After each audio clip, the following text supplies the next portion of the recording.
Саламатсыздарбы, урматтуу Бак YouTube каналынын көрүүчүлөрү. Мен азыр Равада сортундагы кызыл карагаттын жанында турам. Байлашы, түшүмгө кириши абдан жакшы. Экинчи жыл түшүм берип жатат. Тигилгенине 3 жыл болду. Бирок бүгүнкү тема бул тууралуу эмес. Алманы, алмурутту кантип көчөткө эртерээк киргизебиз? Шактарды ийүү жолу менен. Мунун көптөгөн түрлөрү бар.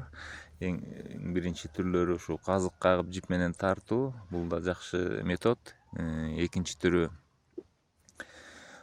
шакка көтөрө ала тургандай, өзү белгилүү градуска ийиле тургандай кылып, салафанга кум салып, аны бактарга байлоо. Бул да жакшы метод, бирок анын жетишпеген жагы шамал болгондо ары бери кыймылдап туура эмес болуп калат. Анан дагы бир методу моундай эле Кытайдын зымын аласыңар. Бул 2 миллиметрлик зым, 3 миллиметрлигин деле алсаңар болот. Обычно муну менен биз апалыкка байлап жүрөбүз. Анан аттиш менен эле мындай зигзаг кылып ийип коесуңар. Зигзагдын жактары 5 сантиметрден ошондо 20 сантиметр бир шакты ийиш үчүн ушундай 20 сантиметр зым кетет. Ал иш жүзүндө кандай болот, мен сиздерге көрсөтөйүн. Мына 2 жылдык алмурут, талгарка сорту. Бул өзүңөр көрүп турасыңар.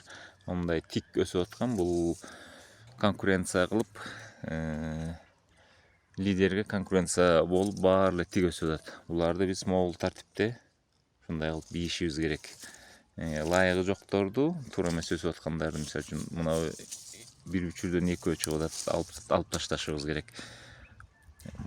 Мына ошондо ийгенде, ийип арасын контролдогондо мына могул тартипте болуп калат. Мына өзүңүздөр көрүп атсаңыздар керек. Мына эки четин үстүнө калат. Ортоңку зигзагдын учу астына кирет. Мына ошондо ушундай болуп ийилип калат.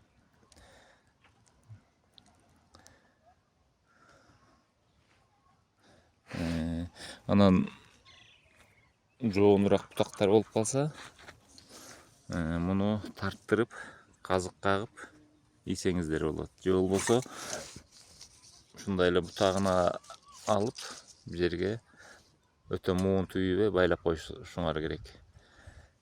Булар 1-2 айда өздөрүнүн ыгына келип калат. Анан ошо боюнча зымдарды чечип саласыңар.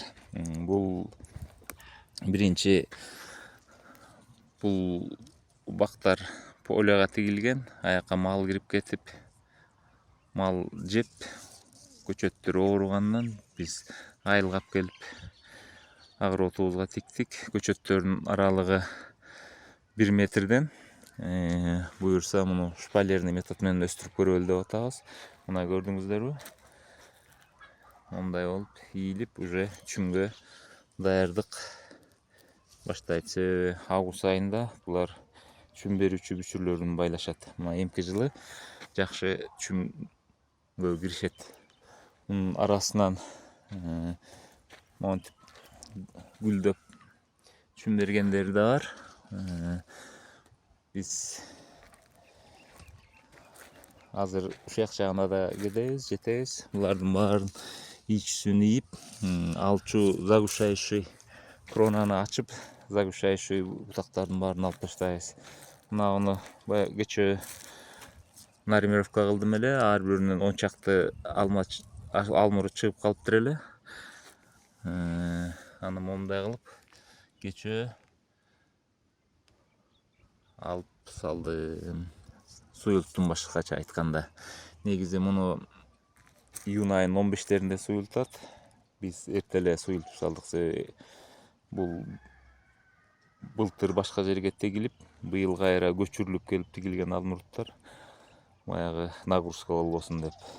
Мына ушундай.